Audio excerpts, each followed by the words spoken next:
मैं doctor Archana Sinha, a former जज with 31 years of experience in Delhi judicial services. आज discuss करने आई हूँ एक इम्पॉर्टेंट टॉपिक जो कि जितने भी एस्पिरेंट्स हैं कम्पिटिटिव एग्जाम दे रहे हैं उनके लिए बहुत ज़रूरी है और एज ए कॉमन मैन भी जानना ज़रूरी है, वो है स्ट्रेट ऑफ हॉर्मुज। जी हाँ, हम बात कर रहे हैं ईरान और इजराइल वॉर की, और उस पर जो ज़्यादा कंट्रोवर्शियल पॉइंट है, इशू है, that is straight of Hormuz. तो हम थोड़ा सा पहले उसकी जोग्राफिकल कंडीशंस देखते हैं, उसके बाद आगे बढ़ेंगे कि actually how it is affecting Indian LPG crisis of gas. This is the world physical map. हम जब इसको देखते हैं तो हमें एक छोटा सा एरिया नजर आता है, these are water bodies, blue, and these are lands. इसके बीच में एक हम छोटा सा वाटर वाला एरिया जो देखते हैं वो है ये।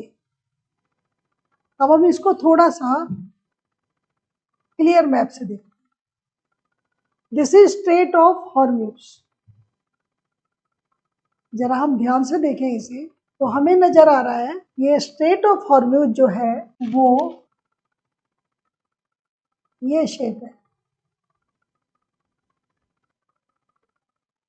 This water body, this is like arrow, और ये एक वाटर वेज है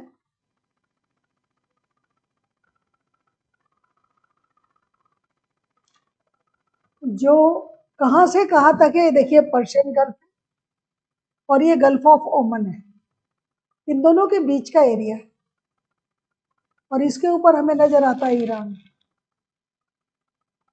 और नीचे जो इससे कनेक्ट होते हैं कतार, United Arab Emirates, UAE, Oman etcetera, यहाँ बहरीन, ये सारी की सारी कंट्रीज हमें इस छोटे से हिस्से से नजर आ रही है। वर्ल्ड का हमने जो अभी मैप दिखाया आपको उसमें एक छोटा सा हिस्सा हमने लिया है। अब ये जो एरिया है, इस एरिया में अगर हम यहाँ पर ऐसे ऐसे एक लाइन कर देते हैं तो ये आता है ईरान के साथ लगता हुआ बिल्कुल। अब हम थोड़ा सा ज्योग्राफी की कंडीशंस को पढ़ते हैं। अगर हम समझेंगे तो we have number of laws जो इंटरनेशनल लॉ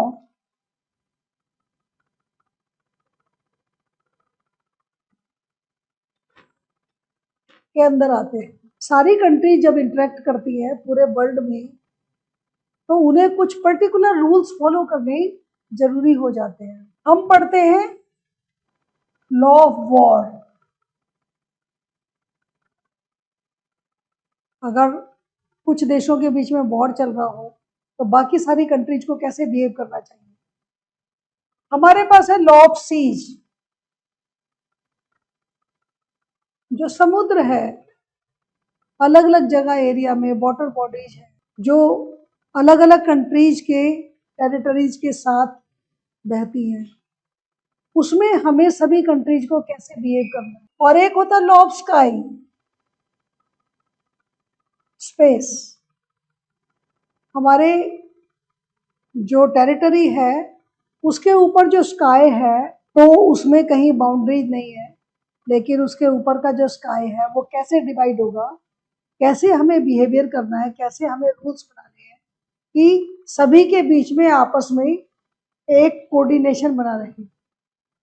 अब यहाँ जो हमारे पास ये जो प्रॉब्लम आ रही है स्ट्रेट ऑफ हॉर्मुज की, it is related to law of seas. तो थोड़ा सा हम लॉ ऑफ सीज को समझते हैं कि लॉ ऑफ सीज में हाउ दिस कंट्री जिसके टेरिटरी से ये वाटर एरिया जाता है वो इसे क्लोज कर सकती है, और वो इसे इसके ऊपर इसका कितना अख्तियार है। बाकी सारी कंट्रीज को इसके बंद होने से जो परेशानी हो रही है, यहाँ से गुजरने वाले जहाज़ों को इसके हुक्म से क्यों चलना और क्यों रुकना है, और क्या ऐसी प्रॉब्लम्स हैं जिससे कि ये एरिया इसके कंट्रोल में हो सकता है। इसको जानने के लिए हम थोड़ा सा लॉ ऑफ सीज को समझेंगे। अगर हम लॉ ऑफ सीज को समझें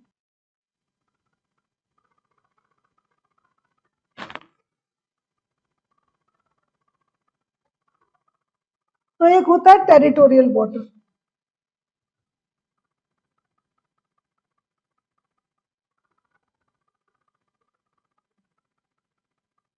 जो वाटर सीज का किसी पर्टिकुलर टेरिटरी से जा रहा है, जैसे दिस इज इंडिया,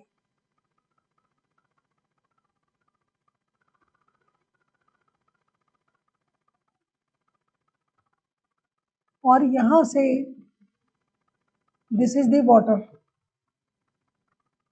तो एक पर्टिकुलर नॉटिकल माइल्स तक, इस टेरिटरी से एक पर्टिकुलर नॉटिकल माइल्स तक, से 12 नॉटिकल माइल्स, 12 नॉटिकल माइल्स को बोलते हैं टेरिटोरियल वाटर।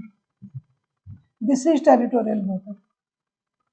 और ये टेरिटोरियल वाटर किसके अख्तियार में होता है, किसके ऊपर किसका हक ज्यादा है, वो है जिस कंट्री की टेरिटरी के साथ ये वाटर जा रहे हैं। अब हम जाते हैं वापस से straight of Hormuz. This is the area, जो अगर आप ये देख रहे हैं तो ये इसके टेरिटोरियल वाटर में आ रहा है। अगर हम यहां से कैलकुलेट करेंगे इसके एरिया से 12 नॉटिकल माइल्स, तो टेरिटोरियल वाटर से जाने के लिए, टेरिटोरियल वाटर से जाने के लिए हमें कंसर्न कंट्री की परमिशन या कंसर्न कंट्री की कंसेंट चाहिए। दिस एरिया इतना जो यहां से यहां तक जाता है इसका, ये ईरान के टेरिटरी से लगा हुआ, and without seeking the permission अगर यहां से कोई भी शिप जाएगा तो उसके लिए ट्रबल होगी, because that can be attack, that can be damaged. ये रूल बना किस लिए था, ये रूल बना इसलिए कि जहां से भी कोई भी शिप पास करेगा किसी की भी टेरिटरी, तो उस पर्टिकुलर टेरिटरी को, उस पर्टिकुलर कंट्री को किसी तरह का कोई खतरा ना हो उससे, उस शिप से कोई वो एनिमी एलिमेंट को लेकर ना चले। तो चेकिंग एंड परमिशन, ये दो चीजें उस टेरिटरी को राइट दे रखा है एज पर law of seas by international community. अब यहां पर क्योंकि this is in the hostility now with the other countries, Iran और इजराइल, वॉर चल रही है। व्हाट इज द रीजन, कब से चल रही है, क्या इश्यूज है, हम आज उस पर नहीं है। आज हम इस पर है कि यहाँ ये state of Hormuz, how it has become so important for the purpose of all countries, all world.